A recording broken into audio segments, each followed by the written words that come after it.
زانی کو جو دنیا میں سب سے پہلا عذاب ملتا ہے نا، وہ یہ ملتا ہے کہ اس کو اس گناہ کا چسکا لگ جاتا ہے.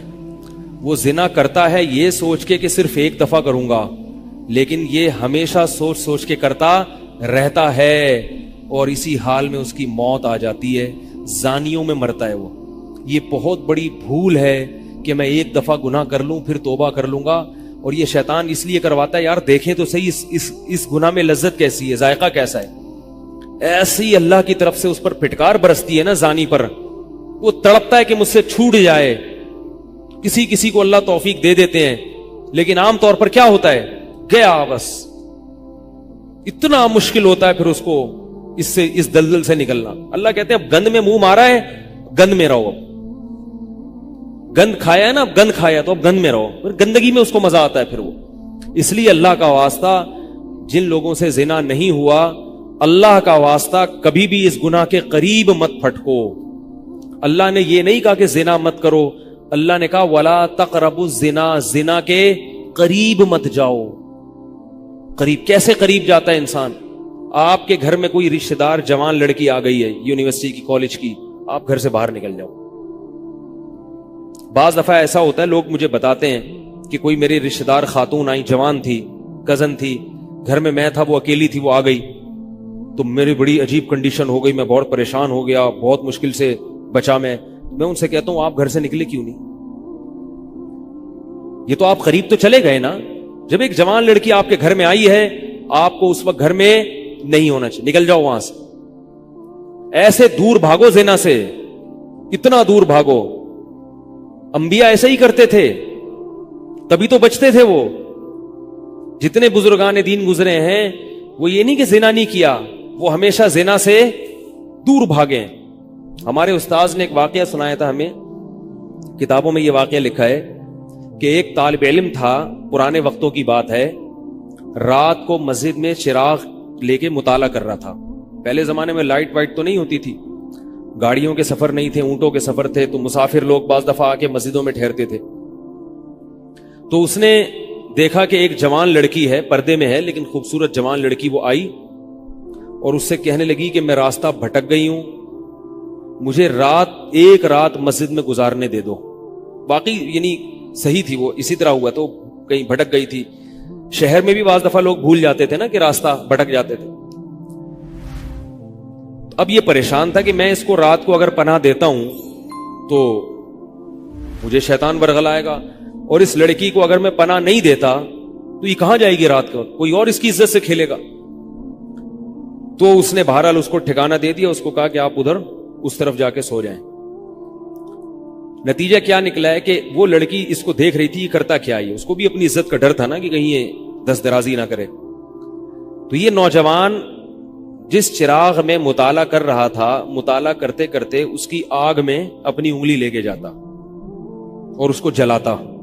جیسے ہی وہ جلنے لگتی تو اس انگلی کو واپس کھینچ لیتا، ایک دم تپش آگ لگتی نا، واپس کھینچتا. پھر تھوڑی دیر بعد یہ انگلی اس میں لے کے جاتا، پھر واپس کھینچتا. پوری رات یہ کرتا رہا ہے اور اپنی انگلی کو جلاتا رہا ہے. صبح جیسے ہی ہوئی ہے، اس نے فوراً، صبح صادق ہوئی نا فجر کی اذان کا وقت، اس نے فوراً اس لڑکی سے کہا یہاں سے چلی جاؤ، فوراً یہاں سے فوراً چلی جاؤ. اس نے کہا اللہ کی قسم اس وقت تک نہیں جاؤں گی جب تک تم یہ معاجرہ نہیں بتاؤ گے، یہ رات تم نے کیا ہے. تو کہنے لگا یہ میرا اور اللہ کا معاملہ ہے، میں تمہیں نہیں بتا سکتا. اس نے پھر اللہ کا واسطہ دے کے کہا، اس نے کہا میں جاؤں گی نہیں یہاں سے جب تک بتاؤ گے نہیں. اس نے کہا شیطان مجھے ورغلا رہا تھا کہ ایک جوان لڑکی ہے، اجنبی ہے، کوئی دیکھنے والا نہیں ہے، کوئی دیکھنے والا نہیں ہے، تو زنا کر لو اس سے، کوئی دیکھنے والا نہیں ہے. شیطان مجھے لے کے جاتا تھا تو میں اپنی انگلی آگ میں جلاتا تھا، اپنے نفس کو یہ سمجھانے کے لیے کہ دنیا کی آگ برداشت کر سکتا ہے، جہنم کی بھی برداشت کر لینا، جہنم کی بھی برداشت کر لینا. پھر اور اگر تجھ سے یہ برداشت نہیں ہو رہی تو وہ کیسے برداشت کرے گا؟ کہہ رہے جب میں آگ میں جلنے لگتا تھا نا تو میری چیخ نکلتی تھی کہ یار یہ نہیں ہو رہی تو وہ کیسے برداشت ہوگی. حدیث میں آتا ہے جہنم کی آگ دنیا کی آگ سے 70 گنا زیادہ گرم ہے، 70 گنا زیادہ گرم. جب نبی صلی اللہ علیہ وسلم نے صحابہ کو یہ بات بتائی